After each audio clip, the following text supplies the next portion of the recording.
Hello and welcome to another video at UPSCprep.com. My name is Ishan and I'm a faculty of Science and Tech here. Right.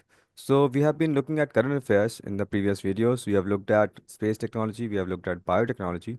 Now we want to look at issues related to health that have come up in news. And this part one of the video will mainly be around discussion will be around diseases in news, right? So there have been several diseases which have been in news. Let's start. So first is TB. Now, WHO has released the Global Tuberculosis Report of 2024, and under this report, what has been seen is that India's TB burden is very, very high throughout the world. If you compare of the total global TB cases, India accounts for 26% of the cases. That's around one fourth. That's too much. Then in the multi-drug resistant TB, India ranks first. That's again a cause for concern. That means that you also have another issue of antimicrobial resistance. That's a silent epidemic which taking shape in India. Right. So that's a concerning fact that we have seen in this report. And if you talk about what actually is TB, it's a disease caused by a bacteria called Mycobacterium tuberculosis. That's how the name tuberculosis comes from, right? And it affects lungs mainly. When it if it affects lungs, it's called as pulmonary TB. But it can also affect other parts of your body like bone or brain or other parts, other organs, right? So that's when it is called as extra pulmonary TB. So that means there are two types. One is regarding lungs, that's pulmonary TB, and then there are other organs which can be affected, that's extra pulmonary TB, right? So transmission is mostly airborne, sneezing, coughing, laughing, or you know, mainly it's through cough because mostly people who have TB will be coughing a lot, and sometimes the cough would be so strong they could have chest pain, right? They could be coughing up blood, right? And they'll also definitely turn weak, right? So those are the symptoms which are related to TB. There are different tests. You can have a look at these tests. Um, and if you talk about drug-resistant TB in particular, what does it mean? It means that the standard drugs, the standard antibiotics, are ineffective against against this drug-resistant TB, right? So that means that the bacteria becomes so resistant that even the antibiotics are not able to control their spread, right? So that's a concerning thing. And if you look at India's efforts, what is India doing? There's a national tuberculosis elimination program that's running, right? And then we have started this BPALM regimen. Now, BPALM, if you expand it, you will get the names of different drugs associated, right? So these drugs have been identified to treat disease in a shorter span of time. So from earlier 20 months, now we can reduce the treatment time to 6 months, right? Then there's a Pradhan Mantri TB Mukt Bharat Abhiyan. That's again um, talking about community-based support for elimination of TB. Then there are other programs like Nikshay Poshan Yojana. Under Nikshay Poshan Yojana, there are certain amounts of there's a certain amount of fund given to people suffering from TB to buy food.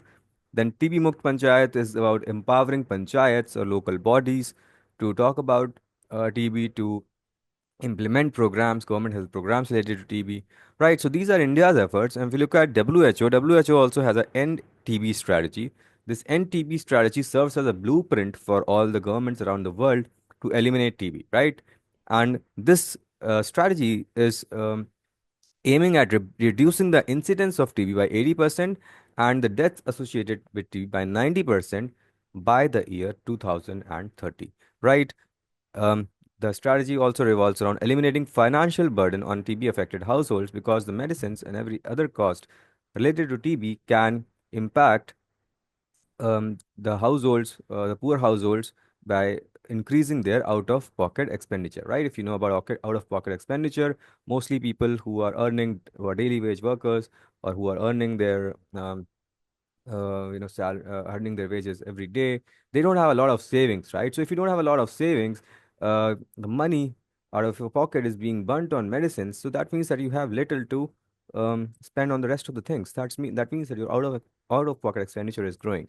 So that is something that again is an impact caused by diseases like TB. Right, so that's the part of NTB strategy. You want to reduce the TB incidence, you want to reduce deaths caused by TB, and you also want to reduce the um, financial burden, right? Then another initiative of WHO is the TB Vaccine Accelerator Council. So this is accelerating the development of vaccine against TB. Right. So this is all about tuberculosis. Let's move on to another disease which was in news, which is monkeypox. Now, since 2022, if you look at the news articles, right, monkeypox has, there was a global outbreak from 2022 onwards, and it has been going on since then.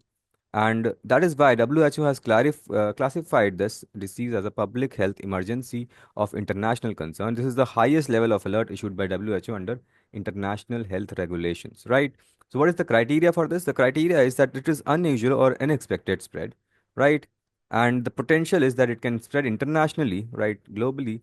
So, it's not restricted to a particular region, and it requires immediate global action. Obviously, if it is going to spread globally, it will require immediate global action. So, if a disease for clears these three criteria, WHO will classify it as a public health emergency of international concern, which is what monkeypox has been grouped as. Right. So, if you look at what is monkeypox, the cause is monkeypox virus. It belongs to a family of virus called as orthopox virus. Now, the transmission is from animals to humans, and the regions affected are Central and Western Africa, again, the poorer regions of the world. Right, there are two types of monkey virus, which is clade 1 and clade 2. Clade 1 is mostly affecting Central and Western Africa, and clade 2 is also slowly spreading throughout the world. Right, so the treatment, if you look at it, will revolve around vaccines, smallpox vaccines. So, smallpox is a group of viruses which is related to monkeypox viruses, right? And there is a vaccine called as MVA-BN, which has been pre-qualified by WHO. So, MVA-BN stands for Modified um, Vaccinia Ankara, that's MVA, and Bavaria Nordic, right? So, the full form is not as important. The only thing is that this is the vaccine that has been pre-qualified by WHO. Pre-qualified means that it will be accessible by various governments, various countries, and organizations like Gavi.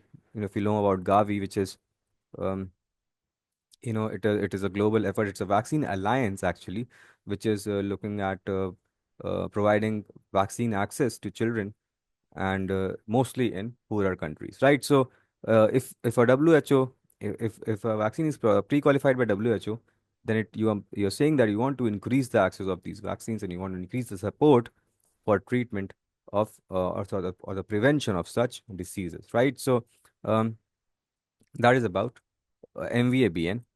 And if you look at one of the things, the Mpox virus is it has been found to evolve using a genomic accordion. Now, this is a term that you should be aware about. The genomic accordion is an activity. It is a phenomenon of evolution. It is an evolution strategy that a family of viruses like Mpox would follow um, to grow stronger, and it would involve gene amplification, mutation, or reduction. Right? They would do some changes in their genes, either silencing or there'd be other kinds of mutations that they could do. It's an evolutionary strategy basically that the viruses will be following for um, escaping the effect of any kind of drugs, right? So that's the term genomic accordion, right? And not that's all about monkeypox virus.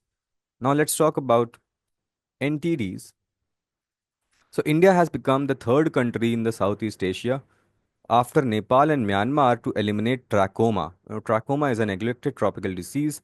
It's an eye infection caused by Chlamydia trachomatis bacteria, right? Now, this eye infection is quite contagious. It can spread through contact with infected eyes and nose, and if you do not treat it, it can also lead to irreversible blindness. Now, that's something that makes trachoma uh, quite a serious disease. But the thing is that all these diseases are mostly neglected. And when I say neglected, I'll come to what's the meaning of neglected, right? But most of the times when you neglect such diseases out of the health programs, um, it can cause it can cause a lot of damage in the society, in the economy, right? So if this so that is why this achievement of eliminating trachoma is significant, right? So India has become the third country to eliminate trachoma in the Southeast Asia region, right? Um, And this is the progress parameter. If you want to look at it in eye blindness due to trachoma was at 5% in 1971, and today it has been reduced to less than 1%. So that is why we are saying that it has been, eliminated. Right. And now we talk about NTDs. No, so the trachoma was a type of NTD. Now, what are NTDs? They are a group of diseases mainly occurring in the tropical region. So, when you say neglected tropical diseases, so there are type of tropical diseases. Uh, and tropical diseases means that they are mostly found in the tropical regions. They mostly occur in the tropical regions because of the climate. And the climate is hot, humid, and that helps in the growth of various bacteria, parasites, fungi, toxins, and viruses, right? And these diseases are neglected because they're absent from the global health agenda. You know, there are whole programs running on other diseases, but for these diseases in particular, there is no health agenda in the global discussions. Their name is missing. So that is why they are considered neglected. There is low funding, obviously, if there is low awareness about it, if there is a lack of discussion around it, then obviously the funding will also be less, and they're also associated with stigma and social exclusion, right? So um, most of these diseases, if you look at it, they are in the tropical region. So again, they are mostly associated with social exclusion or stigma. And another reason for that is that they are mostly affecting women and children. They disproportionately affect women and children, right? So that's another cause of concern that uh, you know uh, these diseases go neglected, even though uh, they are impacting a major part of your society, right? So India's burden, if you look at it from the point of view of entities, is that India has the highest absolute burden of at least 10 major entities, right? So that's a cause of concern. If you look at various diseases, dengue, lymphatic filariasis, hookworm, there are others. India has a good amount of cases related to these, right? And there are some diseases, some neglected tropical diseases from which India has been classified as certified by WHO as free of those. So guinea worm disease and yours free uh, have been classified as right. India has been classified as free of guinea worm disease in 2000 and free of yours in 2016 by WHO. Right. So that's about the NTDs. Now let's move on to avian influenza. Right. So over 300 million birds have been affected worldwide due to avian influenza. Now, avian influenza is a virus infection which is there in birds, and the classification of influenza is based on two proteins, which is H and N. So if you must have heard about H1N1 or H3N2. Now, so these are names of actually antigens, right? Antigen is a type of protein, by the way, right? So H stands for hemagglutinin and N stands for neuraminidase. And there are subtypes of this influenza, which is influenza type A. This is the one which is found in birds, right? So if you have look at the total identified, there are 18 types of H and 11 types of N, which have been identified.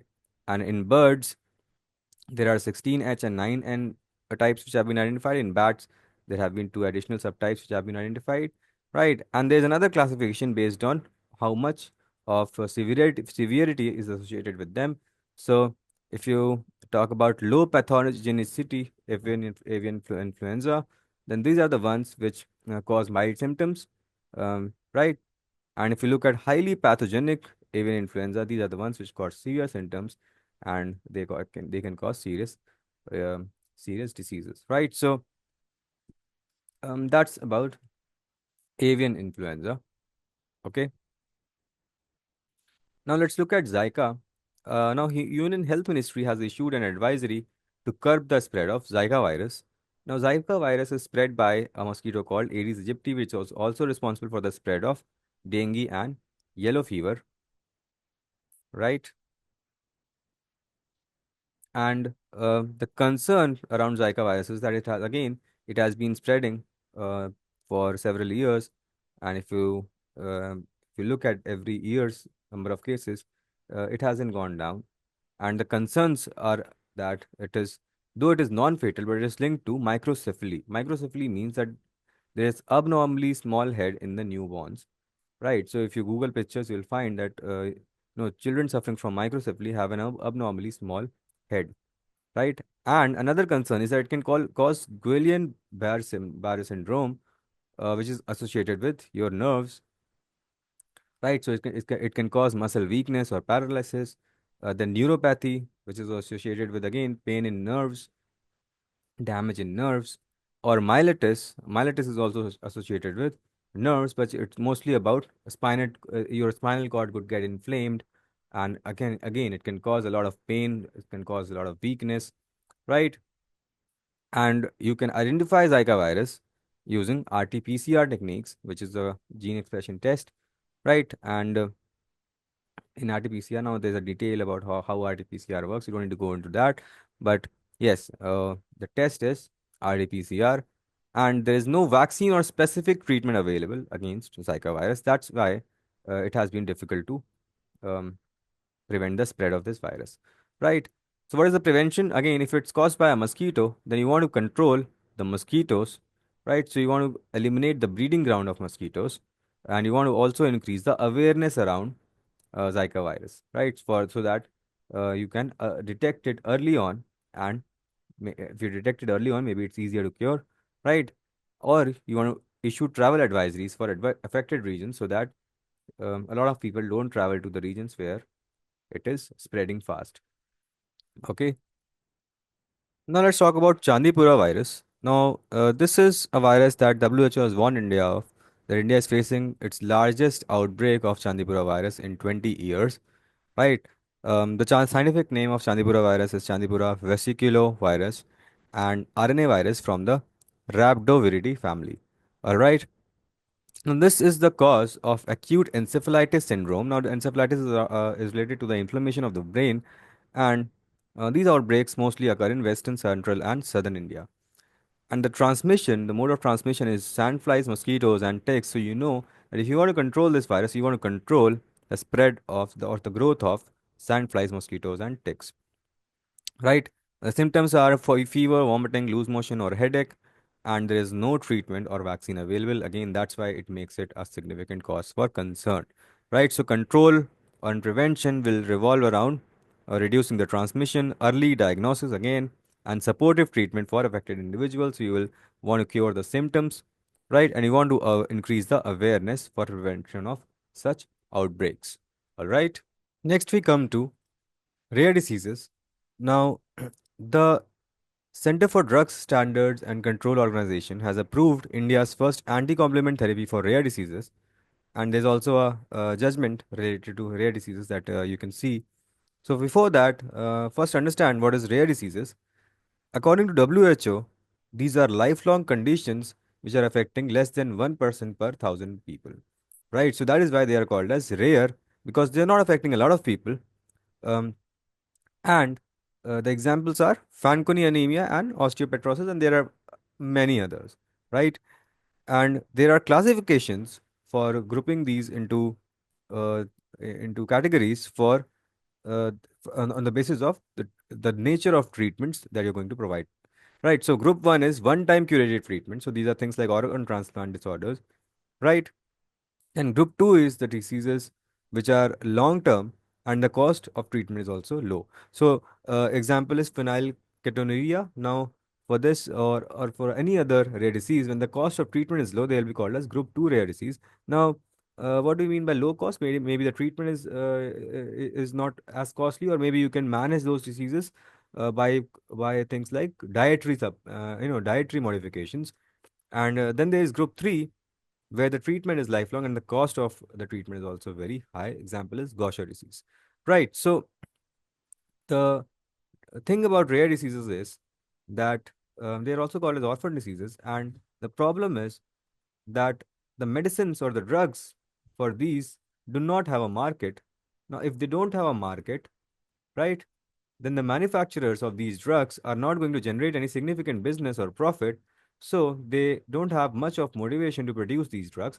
And that is why the treatment of rare diseases is also um, not very accessible, right? So Even if it's accessible, it might not be affordable because if they have to manufacture on a small scale, the cost of production of such drugs is going to be high, which is going to be transferred to the patients, right? So this is a major concern for treatment of rare diseases.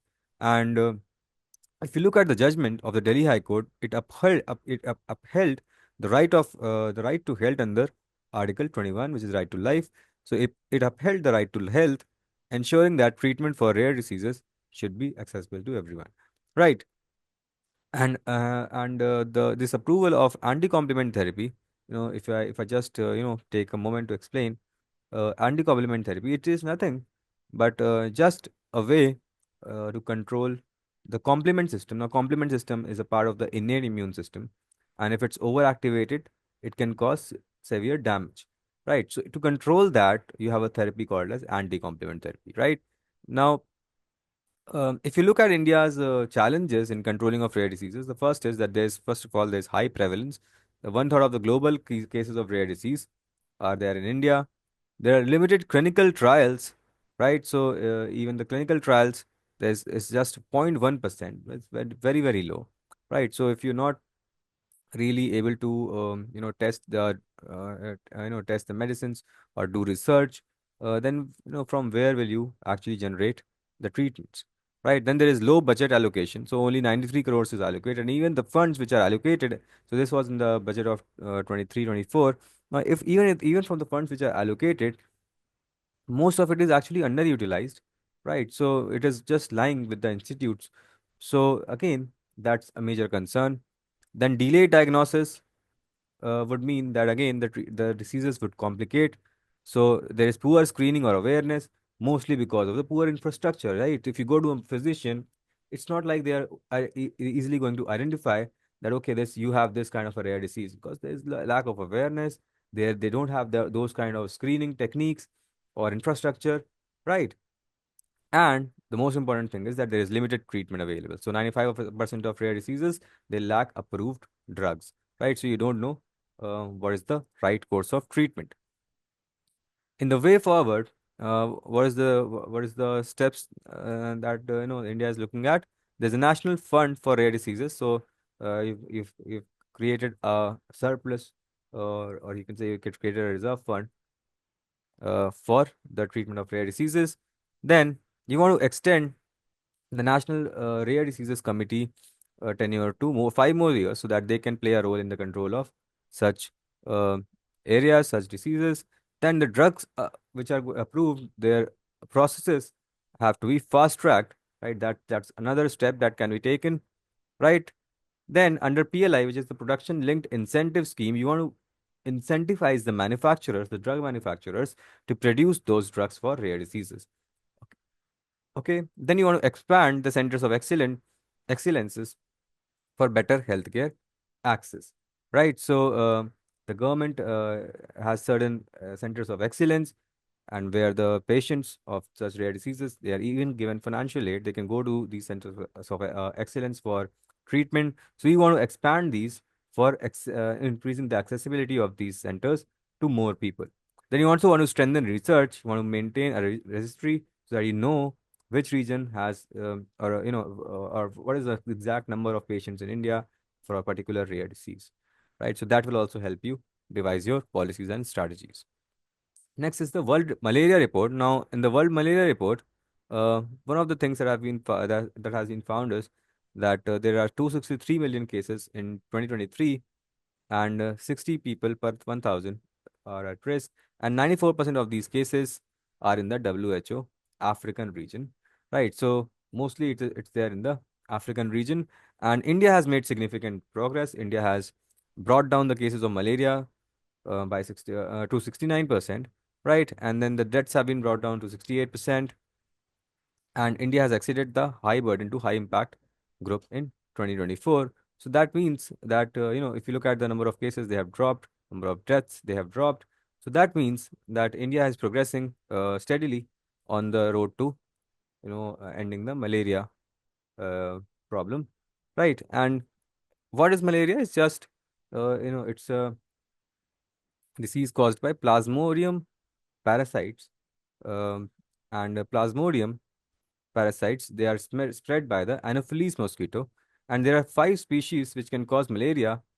You can see Plasmodium falciparum, vivax, malaria, ovel, knowlesi. Out of these, falciparum and vivax are the most significant. They are the most, you can say, most threatening. They are the ones which are very significant and a cause for concern. The symptoms include fever, chills, headaches, and fatigue. And what are the initiatives? The WHO has approved vaccines for this, one in 2021, and one of them is in 2023, right?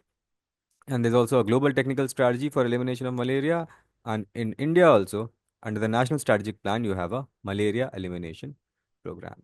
Okay, so that's about malaria. Then we come to HMPV. Now, HMPV is a virus, right, which is called as the human meta pneumovirus, right? And the cases for this virus have increased in China, especially in children under 14 years of age. Now, what is it? It is a respiratory virus which is causing mild cold-like infections. It was discovered in 2001. It belongs to the Pneumoviridae family. The symptoms are cough, fever, nasal congestion, shortness of breath, and it spreads via person to person or surface contact, right? And again, the problem is that there is no specific antiviral therapy or vaccines available for this virus. Then there is the norovirus surge in the US, which has been reported by the CDC in US. Uh, what is norovirus? It's a highly contagious virus causing gastroenteritis or stomach flu, right? So the symptoms will also be related to stomach, which is nausea, vomiting, or diarrhea. Now this spreads via the fecal oral route, right? And this could be contaminated food, water, or person-to-person contact. And this virus, it can survive freezing and even high temperatures up to 60 degrees Celsius. So that means that it has a high chance of survival. And the treatment, again, the problem is that there is no specific medication, and you also, don't have any kind of vaccine for this. The only thing that you can do is you can focus on hygiene and you can handle your food safely. Right. So that's the discussion on diseases. Right. We'll meet you in the next video. We'll be discussing other issues related to health. Thank you so much. And if you like the video, please do like, share, and subscribe.